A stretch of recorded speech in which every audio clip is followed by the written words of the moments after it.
Assalamualaikum warahmatullahi wabarakatuh.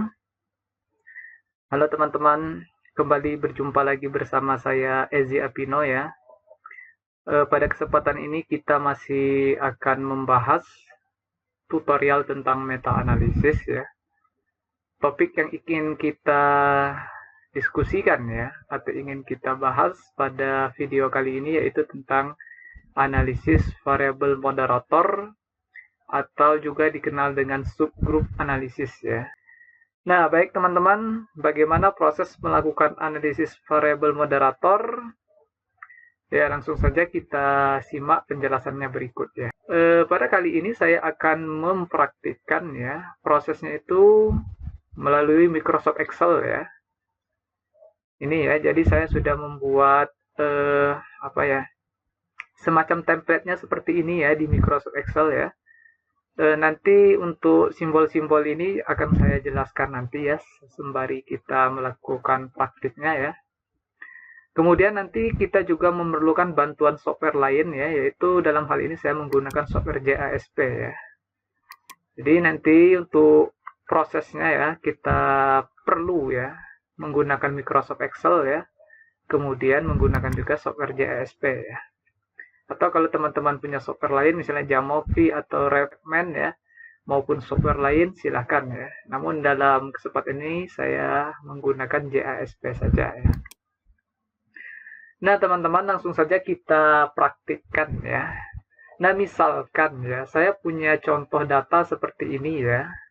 Saya punya 10 studi ya. Nah, dari 10 studi ini tujuan kita itu adalah ingin melihat ya dampak pembelajaran daring terhadap prestasi belajar matematika. Nah, jadi ini hanya contoh saja ya. Misalnya kita ingin melakukan meta-analisis, mau mengetahui dampak pembelajaran daring terhadap prestasi belajar matematika, dan kita menemukan 10 studi ya. Nah, 10 studi ini kita sudah menghitung effect size-nya ya, dan juga standar error-nya. Nah, bagaimana menghitung effect size dan standar error-nya, nanti teman-teman bisa lihat pada video kami sebelumnya ya. Nah, kemudian di sini ada satu variabel moderator yang ingin kita analisis ya, yaitu variabel jenjang ya. Nah, dari 10 studi ini, saya sudah mengelompokkan ya, atau sudah mengidentifikasi, ternyata terdapat 5 studi ya, yang penelitiannya itu dilakukan pada jenjang SMP ya, ini ya, 5 studi ya. Kemudian 5 studi lainnya ya, ini dilakukan pada jenjang SMA. Seperti itu. Nah, jadi tujuan kita analisis variabel moderator itu untuk apa sih? Nah, jadi sebenarnya kita itu ingin membandingkan nanti ya, apakah ya dampak pembelajaran daring ya yang diterapkan pada jenjang SMP ya, ini ya. Ini jenjang SMP dan SMA, ini yang studi-studi di bawah ya. Terhadap prestasi belajar matematika itu sama atau tidak ya. Atau manakah yang lebih efektif nanti ya. Nah, ini pertanyaan yang ingin kita jawab melalui analisis variabel moderator. Nah, kebetulan variabel moderatornya itu jenjang. Jadi, pada dasarnya, sederhananya, kita itu ingin membandingkan ya capaian dampak pembelajaran daring pada jenjang SMP dengan SMA ya. Karena grupnya atau kelompoknya ada 2 ya. Nah, itu tujuan kita melakukan analisis moderator ya, untuk menjawab pertanyaan ini ya teman-teman. Seperti itu. Nah, selanjutnya ya, untuk melakukan proses perhitungan ya, ini saya sudah membuat semacam template seperti ini ya. Jadi nanti kita akan menghitung mean effect size ya, dari keseluruhan ya, 10 studi ini kita hitung dulu nanti berapa mean effect size-nya, berapa nilai Q-nya. Statistik Q ini merepresentasikan variansi dari studi-studi yang kita gunakan ya. Jadi kalau untuk yang overall ini berarti nanti semua studi ini kita hitung dulu nanti berapa nilai variansinya. Kemudian baru kita hitung mean effect size untuk yang grup 1 ya, kelompok SMP.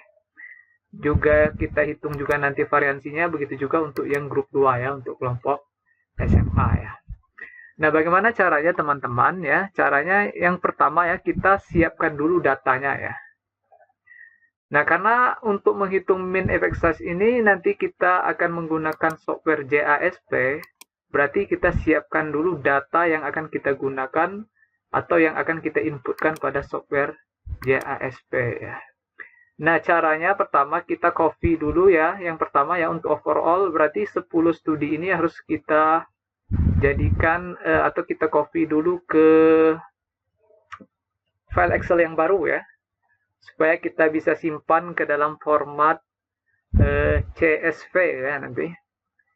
Jadi kita copy dulu ya, seperti ini. Kita buka dokumen baru ya. Nah, misalkan di sini, kemudian kita paste ya, seperti itu ya. Nah, selanjutnya kita simpan ya, set as. Misalkan kita simpan di sini ya, kalau saya ya. Silakan nanti menyesuaikan tempat menyimpannya di komputer teman-teman ya. Nah, jangan lupa kita rubah dulu ininya ya, format filenya. Kita pilih yang CSV ya. Klik. Kemudian kita rubah namanya, misalkan overall ya. Analisis. Kita save. Oke.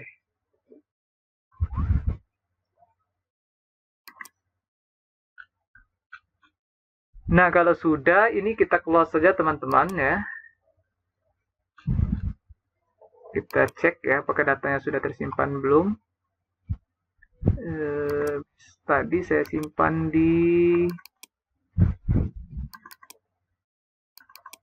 Oh, sudah tersimpan ya.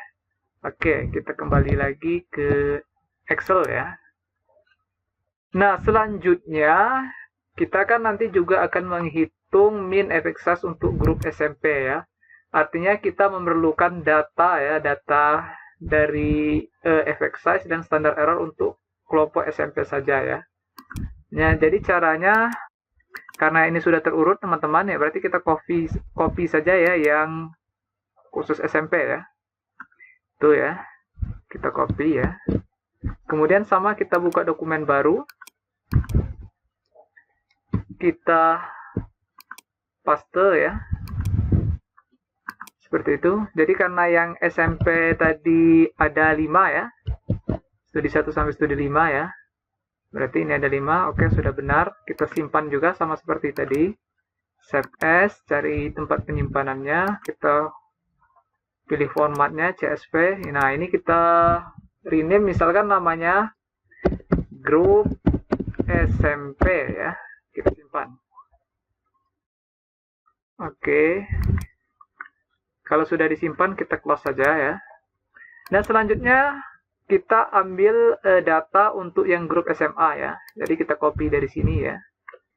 Kita copy ya. Ctrl C ya. Kita buka dokumen baru. Kita pastekan di sini.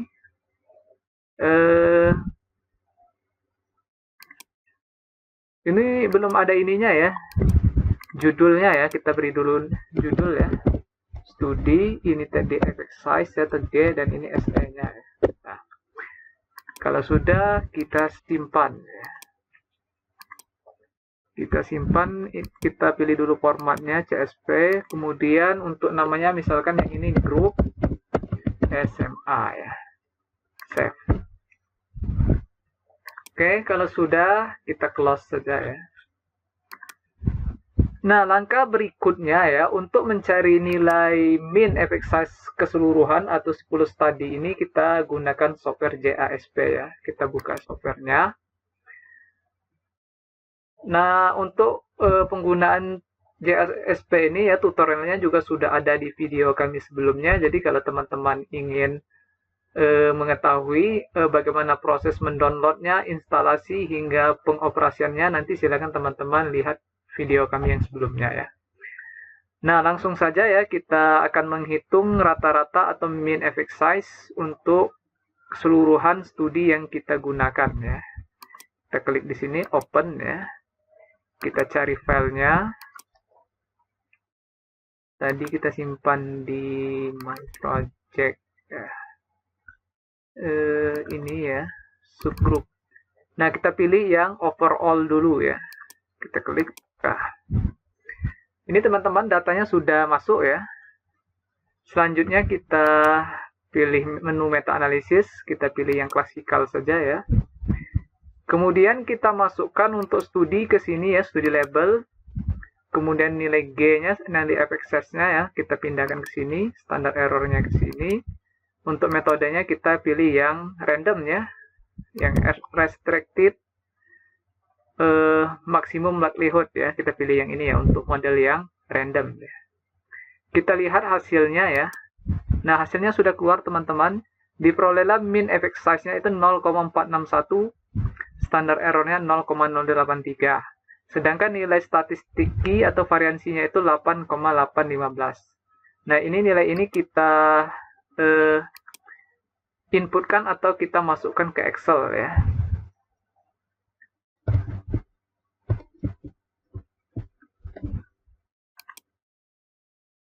Ya, kita lihat 0,461 ya. Jadi di sininya kita buat 0,461. Kemudian untuk key-nya ya atau variansinya itu 8,815. 8,815. Nah, jadi teman-teman untuk yang ini kita sudah berhasil menemukan nilainya ya. Nah, berikutnya kita akan menghitung min effect size untuk yang grup SMP ya. Caranya sama seperti tadi, kita kembali ke software JESP-nya ya. Kita buka file yang baru ya. Open ya. Komputer, subgroup analisis. Yang SMP ya, kita pilih datanya. Kita buka.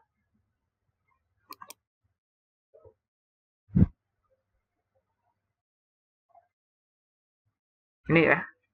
Ini data yang untuk grup SMP ya. Sama seperti tadi ya, kita pilih yang klasikal.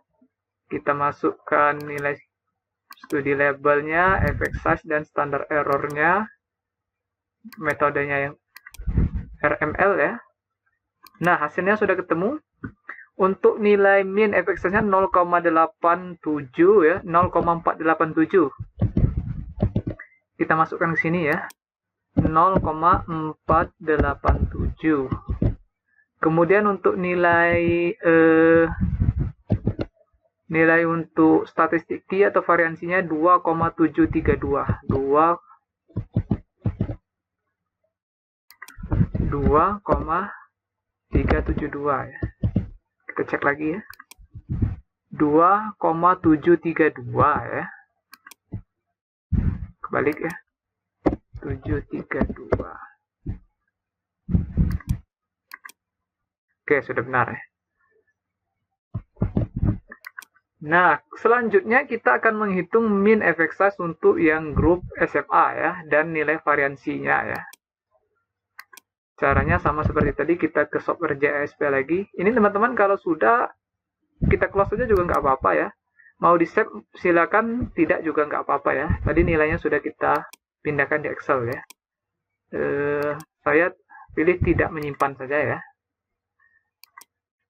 Nah, kita buka atau kita ambil data yang SMA ya. Ini ya, grup SMA. Buka ya. Tunggu sebentar. Ya, lagi proses impor data. Nah, ini. Jadi ini datanya teman-teman sama seperti tadi, kita pilih menu meta analisis, kita pilih yang klasikal. Ini kita masukkan ke studi label, effect size, dan standar errornya kita masukkan, metodenya tetap. Dan hasilnya langsung ketemu ya. Untuk min effect size-nya 0,457. 0,457. Sedangkan untuk variansinya 6,005 ya. 6,005. Oke. Nah, jadi teman-teman ya, di sini kita sudah memperoleh rata-rata effect size secara keseluruhan, variansi totalnya ya. Kemudian rata-rata effect size untuk kelompok SMP dan variansinya begitu juga untuk kelompok SMA ya. Nah, datanya kita sudah memperoleh.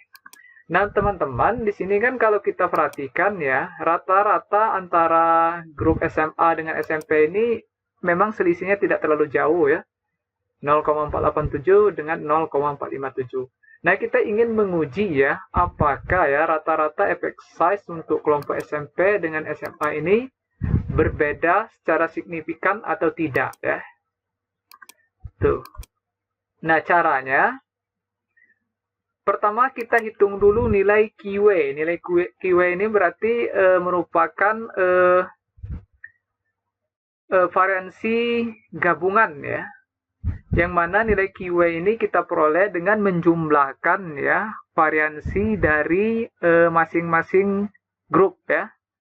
Nah, jadi di sini kita jumlahkan nanti Q1 ditambah dengan Q2, itulah nilai QW ya, atau variansi gabungannya ya.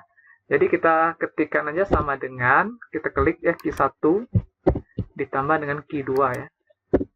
Ketemunya 8,737. Nah, untuk QB ini menunjukkan variansi antara ya. Variansi between ya. Key between kalau dalam bahasa Inggrisnya itu ya. Nah, untuk menghitung nilai QB itu caranya variansi total ini ya dikurangi dengan QW-nya ya. Berarti kita ketikkan sama dengan, kita klik yang variansi totalnya dikurang dengan QW ya. Kita klik saja yang ini ya. Ketemulah nilai QB-nya 0,078. Nah, selanjutnya kita ingin menghitung nilai derajat bebas ya.